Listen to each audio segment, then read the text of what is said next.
So every year I usually make a video going over some of your guys' hot takes for that upcoming NBA season. And I did a version of this last year for the 2024 year. You guys really like that. So today I'm going to be reacting to the hot takes you guys gave me for the 2025 NBA season. We're in that final stretch of the season. It is March. So I just wanted to see how these aged so far. And I'm going to give you credit if you gave me a good take. So before we get into this video, I just want to quickly shout out a new channel I created. It's called MG Baseball. It's basically going to be what I do in the NFL or the NBA, but over in just the same type of content just for the MLB. So if you do like baseball, if you play fantasy, follow the draft, or just like the MLB in general, this is the place to go. Go give it some love. Link to that will be in the video description, or you could just type in at MLB SROS, and it's called MG Baseball. I appreciate it. Thank you. Let's get into the video now. And yeah, I made this video on August 29th of 2024. I wonder if there's anything involving like Luka Doncic or any players that got traded this year. I don't know if I look any younger from that. It wasn't that long ago. Let's react to it. I only could choose 10 though, so I'm sorry if I'm not going to answer your question today, but I will be reacting to a bunch of these over on my Just Ballin' podcast. Link to that is in the description, where you guys are going to get a much longer part 2. Might react to like 30 of those over there, so make sure you check that out. Link is in the description, and let's get into this. So the first one comes from Shaquille Oatmeal, and he says SGA falls off of a cliff and isn't even thought about for the MVP award. Okay, this is definitely a hot take, because Shea is going to be 26 years old this season, and he's coming off a year where he finished second in MVP voting and led the Oklahoma City Thunder to the youngest ever 1 seed and the youngest ever team to win a playoff series in NBA history. So saying that Shea Gilgeous-Alexander is going to fall off and isn't even thought about for the MVP award suggests that he's not even going to finish maybe top 10 in voting, is what Jared is saying here. And to be honest, I can't really buy this hot take. It's definitely a spicy one, but he finished 5th in MVP voting when he broke out in 2023, averaging 31.5 points. Last year, he still was a top 10 guard defender in the NBA and averaged 30 points and finished 2nd in MVP voting. Now, maybe if the Thunder added like a Paul George this offseason or another primary scorer that is going to average 25 points a night, and maybe that could drop off Shea's play a little bit and he was going to average maybe 24, 25 points, I could buy into this take a little bit more. But they added Isaiah Hartenstein, who's not known for his scoring, more for his defense, and they also added Alex Caruso, who's not known for his scoring but more for his defense. Guys they drafted like Nikola Topic, Dylan Jones, AJ Mitchell really aren't going to dig into Shea's scoring this year whatsoever. Do I think Chet and J-Dub could score more? Yes, but I still think Shea is going to be one of the best scorers in the NBA and is going to finish top 5 in MVP voting. So I'm going to have to disagree with Jared here. Next one. All right, so that couldn't be any more wrong. Thank God I didn't buy that take whatsoever. I don't really think it's that impressive that I said Shea was going to be a top scorer this year and was going to finish top 5 in MVP. Like I said, in that he literally finished runner-up last year in MVP voting. So it looks like Shea is going to win the MVP. If I had to predict what's going to happen, I'm not saying he deserves it. I'm not starting that conversation. I just hate that this year, Jokic for Shea. People are getting too heated in that argument. Shea's either finishing 1 or 2. So yeah, this was not a good take, and it's not aging well right now. So let's see what the next one is. Comes from Cameron, and he says that the Sacramento Kings go to the Western Conference Finals. No, poor Cameron too. I believe he's a Kings fan. Probably had no idea that they were going to be trading away De'Aaron Fox in the beginning of the year. That really happened so quickly. And then just, I feel like, wasn't talked about a ton just because it got overshadowed by the Luka trade and the Jimmy Butler trade. Definitely like the Sacramento Kings offseason as a whole. They re-signed Malik Monk in what I thought was a team-friendly contract. I thought there was a risk that he was going to leave in free agency, maybe to an Oklahoma City or in Orlando, a team with cap space. But no, he stays with Sacramento. I love them getting Devin Carter in the draft. There could be some really fun defensive lineups with Keon Ellis, who came on to the scene after the All-Star break last year as an elite perimeter defender, and Devin Carter out there at the same time.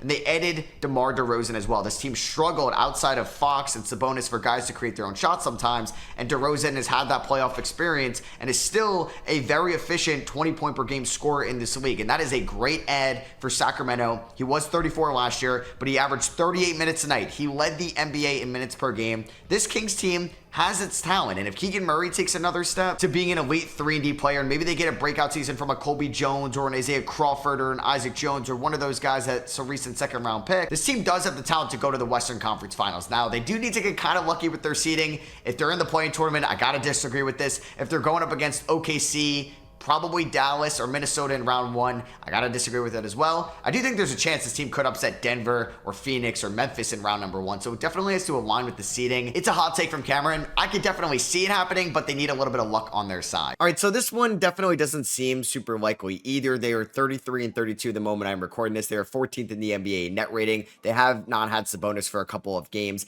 And this team, most likely this season, is going to be a play-in tournament team if they were to make the playoffs. They're currently the 9th seed in the Western Conference. Conference, they'd have to beat a banged up Dallas team, which is definitely possible, but then could they also beat Minnesota or Los Angeles or Golden State? That's saying a lot. And then that would just basically give them OKC in round number 1, which is not happening. I still think this could be a competitive team come mid-April. I just don't think they're making it to the Western Conference Finals. And obviously none of us really knew that De'Aaron Fox was going to get traded this season. So it is unfortunate. I thought the Kings could have been like a dark horse Western Conference Finals team. I guess if you're trying to predict that team before the season started, you could have said Houston. You could have said Memphis. I guess like the Clippers would have been respected. I would say so out of those teams. So let's see what the next one is. It's about the Orlando Magic. Banchero. And he says that Paolo Banchero leads the Magic to a top 3 seed and makes an all-NBA team. Now, I think the Magic can be built for the regular season. This team is a great defensive squad. They added KCP this offseason, which is only going to enhance their defense even more. Brought back all of their core, re-signed Jonathan Isaac and Franz Wagner, Mo Wagner, Goga Badate for some big man depth as well. This team could also get an emergence from an Anthony Black, a Jed Howard, or Tristan Da Silva this season. And then I haven't even mentioned Paolo Banchero and Franz Wagner together as a duo and what this team could be in the Eastern Conference. I think I do like 5 other teams to make it to the Eastern Conference Finals over them, but I can 100% see this team be very good in the regular season. They're young, they're healthy, they're deep. Believe they can be a top 3 squad, and if that happens, I'm also on the train that Paolo Banchero can make an All-NBA third team. Definitely. I think he could be one of the top 15 best players in the NBA next season. He was an All-Star last year as a 21-year-old, averaging 22.5 points, 7 rebounds, and 5.5 assists. I thought he took strides defensively. Now, he does need to work on his outside shot and his overall efficiency a little bit more. And if that comes around in his age 22 season, he's still incredibly young. He can most definitely be on an All-NBA team next year. So I am buying this hot take. Next one comes from... All right, so the Orlando Magic, I think, have been disappointing on a lot of standards this year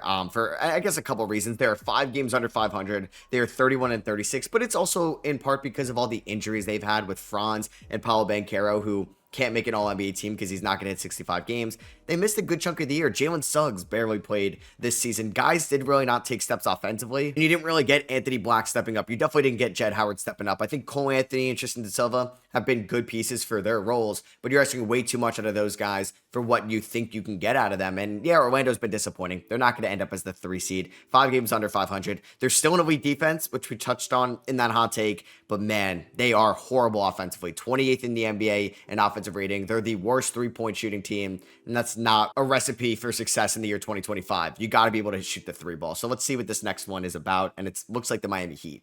From NBA Draft Point, and he says Miami's going to overperform based on how they're projected. Solid core full of playoff experience that was for the most part injured last year. Make or break season for Butler and Hero. Underrated young core with Jaquez, Ware, and Jovic, and the addition of Terry Rozier, which we haven't even seen in full effect yet. Think they can upset some big teams next year and go on one last run. Now, I do think for this take to come true, they also need a little bit of luck, like what I was talking about with the Sacramento Kings. Now, last year could have gone differently in round number 1. If Jimmy didn't get hurt in the play-in tournament, maybe they pull off another crazy upset like they did in 2023 and beat Boston in round number 1. But I don't think this team made enough improvements this offseason, and I'm not going to put too much stock into Kel'el Ware in his rookie year as a backup center. I'm very big on Nikola Jovic, and I do think that Jaime Jaquez is going to take some steps this year, but I do wonder if this team has a ceiling on it. Now, they could explode in the playoffs. We've seen that in the past, but teams around them got better. The Knicks are here. The Sixers got better this offseason. You have the Boston Celtics. The Pacers and Magic are incredibly deep. Haven't even talked about the Cleveland Cavaliers or the Milwaukee Bucks yet. So the East is very competitive right now, but I do think if Miami gets... That's a take that didn't age well. The East is very competitive.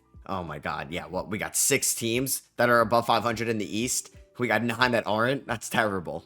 Matched up with an Orlando, Cleveland, Indiana in round number 1, they could most definitely pull off an upset. They could beat Milwaukee. They could probably beat every team in round number 1 outside of Boston right now for sure. Now, a lot of things need to go right for them. They need to be healthy, but I do like those teams a little bit more. I do think Miami could win a playoff series, but that's about it. I would definitely sell this take on them making a run in the playoffs this year. Next one. Yeah, I think for the Miami Heat, I mean, we didn't really know that Jimmy Butler was going to get traded. I thought there was a chance. I made videos last offseason that he could get moved this year because of that looming player option. And Miami pre the Jimmy Butler trade still wasn't great. They've been very bad since they made the Butler trade, and Andrew Wiggins has been banged up. Terry Rozier has been horrible for them this year. I don't think you're seeing the steps from Jaime Jaquez that you would have liked. Maybe the magnitude of the Nikola Jovic progression that you could have assumed as well. I mean, Tyler Hero has been a bright spot for his first half shooting. Bam's been great offensively as of late. Kel'el Ware has done more than impressed me as a rookie so far this season, but it looks like they're going to finish under 500 this year. They may not even make the playoffs.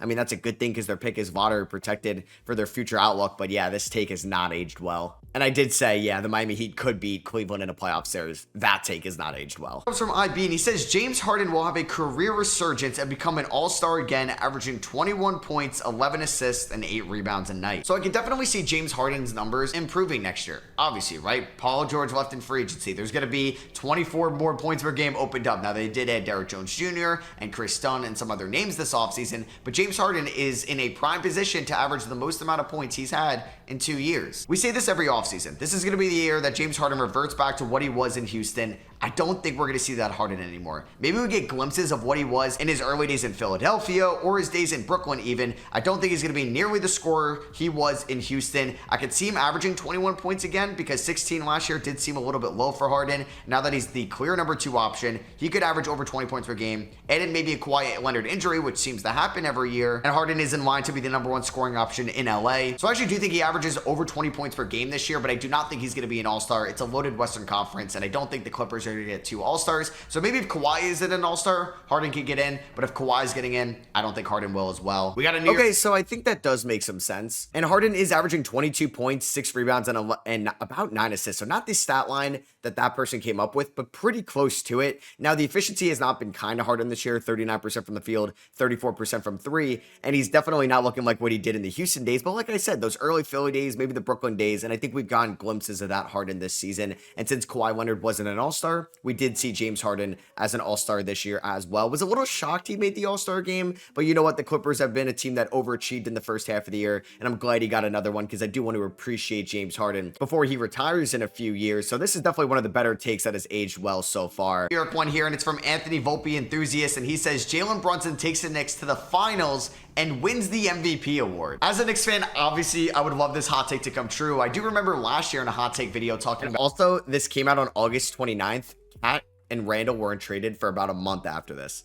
About Jalen Brunson winning MVP, and I'm like, that's kind of crazy. And he finished 5th in MVP voting, which is definitely higher than anybody would have thought going into last year's season. Now you are adding Mikal Bridges, who could score a decent amount, a fully healthy Julius Randle, hopefully a fully healthy OG Anunoby. I do wonder if there's an opportunity for Brunson to average 29 points per game next year. I do think it's going to go down slightly. He's going to go back to what he was in the 23 season, average around 24, 25, 26 points per game. And unless Brunson is going to elevate his playmaking ability and average double-digit assists every night, I don't think Brunson's going to win the MVP award. And if he's going to average, once again, around 6 assists a night, 7 assists a night, I think he's got to win the scoring title or come close to doing it. And the Knicks need to be the 1 seed in the Eastern Conference and maybe improve on the defensive end of the floor as well. The NBA is very talented. You're going up against Embiid, Jokic, Shea, Luka, and some other people to get the MVP award. Brunson needs to stand out from the rest. He wasn't even on All-NBA first team last year. I'm going to sell the hot take that he's going to win MVP, but I do think he could take the Knicks to the finals, and he may mean just finals MVP, and if the Knicks win the finals, yeah, I think he's going to get finals MVP from the squad. This Knicks team is built to go up against Boston in a 7-game playoff series.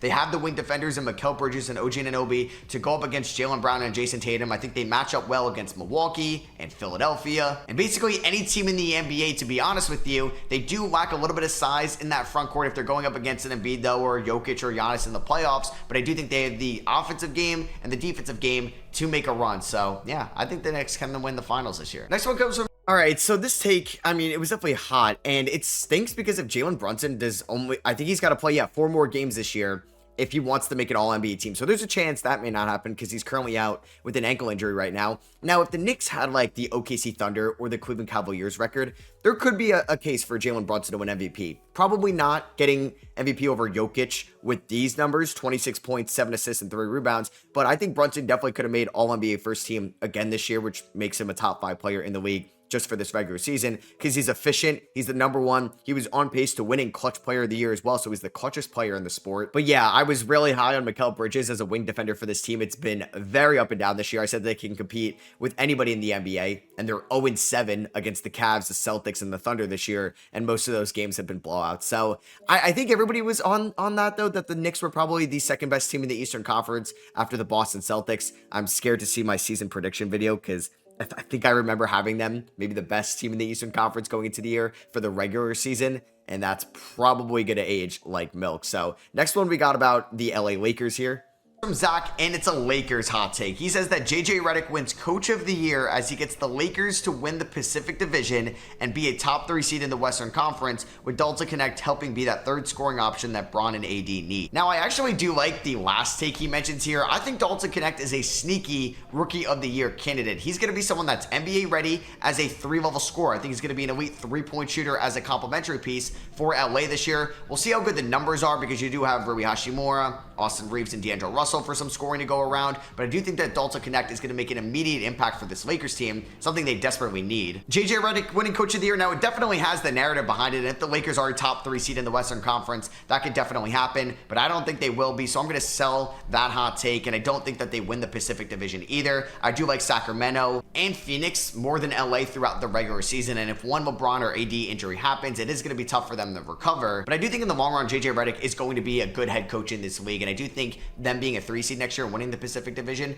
is kind of optimistic, but that's what makes this a hot take. But I do think Dalton Connect can win Rookie of the Year, though. Gur mentions that. All right, yeah, I don't think I really give out some takes that have aged well there. I said I don't think the Lakers could be a top 3 seed. Now, over the last few days, they have dropped to the 4 seed. They were as high as the 2 seed at one point. Obviously, we all didn't know that Anthony Davis was going to be traded for Luka Doncic. Nobody had any clue that was going to happen, but the Lakers are the best team in the Pacific Division right now, about 2.5, 3 games better than the Golden State Warriors. I said that I like Sacramento and Phoenix more than them.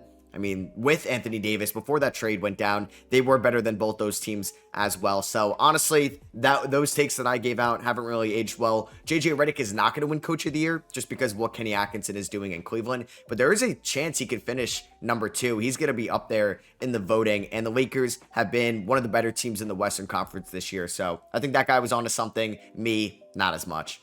That the Hawks will be a top 6 seed and Trae Young goes back to his 2021 form and leads them to the conference finals, and Zachary Resurgence wins Rookie of the Year. Now, this is definitely a hot take. Trae Young was injured last year. He did miss 28 games. In the 2021 season, Trae averaged 25 points and 9.5 assists. Last year, he averaged 26 points and 11 assists. He was also more efficient last year as well. Now, he didn't really have a chance for the Hawks to do anything in the playoffs since they got bounced in the first leg of the play-in tournament. They did trade DeJounte Murray to the New Orleans Pelicans for Dyson Daniels, Larry Nance, and future draft capital. They took Zachary Resurgence with the #1 overall pick. They still have Clint Capella on their roster, but they're expecting a breakout this year from Jalen Johnson. Now, this Hawks team has some talent. It definitely does, but I mentioned all those good teams in the Eastern Conference. I don't think they get there. The East was a lot weaker in 2021. They went up against the Knicks team that was led by Julius Randle and then Derrick Rose, RJ Barrett, Alec Burks, and Nerlens Noel. Yeah, it's not that Eastern Conference anymore. Even if this team makes it to the playoffs, I think they're a first-round exit. Maybe this could happen in 2026.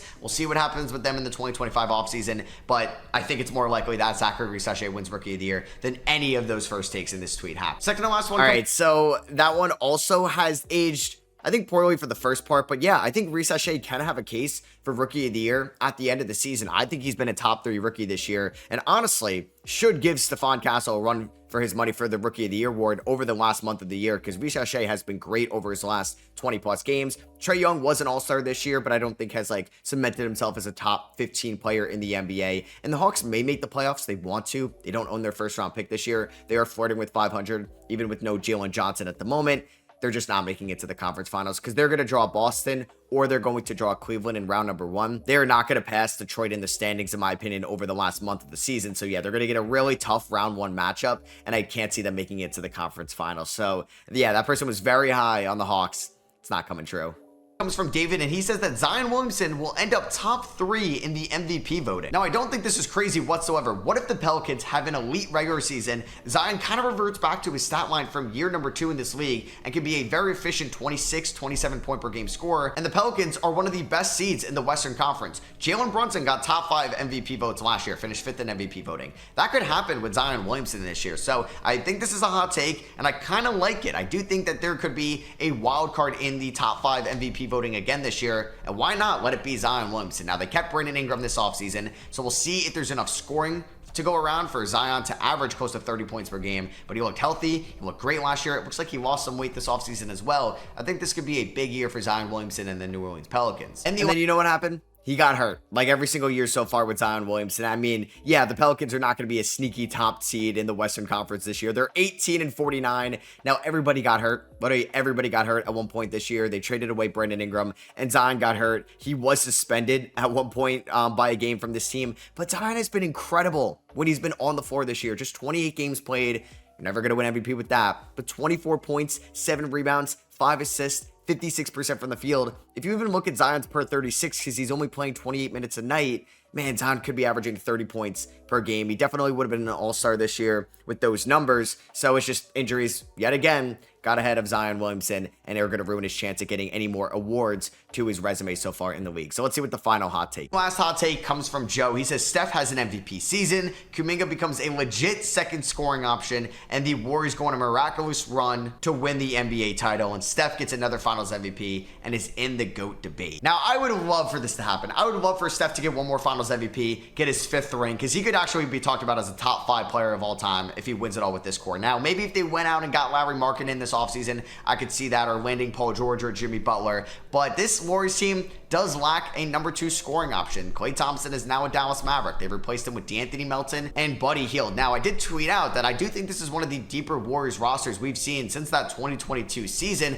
but I don't think that is going to be enough talent for them to make a run in the playoffs. I do think they can get there. I think they can be a playoff team. And yeah, anything could happen in the playoffs, but I do wonder if teams are double teaming Steph, who is stepping up on this team. And Joe thinks that it could be Jonathan Kuminga. I do worry about the outside shot and the consistency there, but I do think this team can withstand injuries and be a playoff team this year. I just can't say that they're going to be a finals team. So, all right. So, yeah, I mean, we can see a miraculous run from the Golden State Warriors. They've been one of the best teams in the NBA since the trade deadline, and acquiring that number 2 scoring option I said they needed, Jimmy Butler. So honestly, there is a chance that the Warriors can go on a run. They could win the NBA Finals. And then I think Steph Curry could be in the GOAT debate if he ends up getting ring number 5. Also, happy 37th birthday to Steph Curry, who honestly, like, he's been on a tear since the trade deadline and over his last couple of games as well. Steph Curry could end up on an All-NBA first team this year.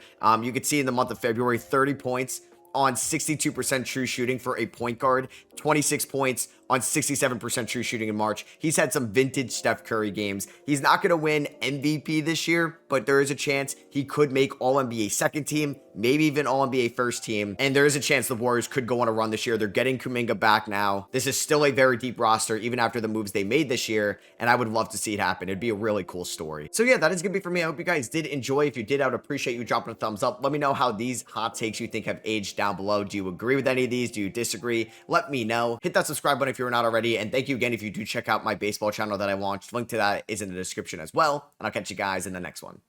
Peace.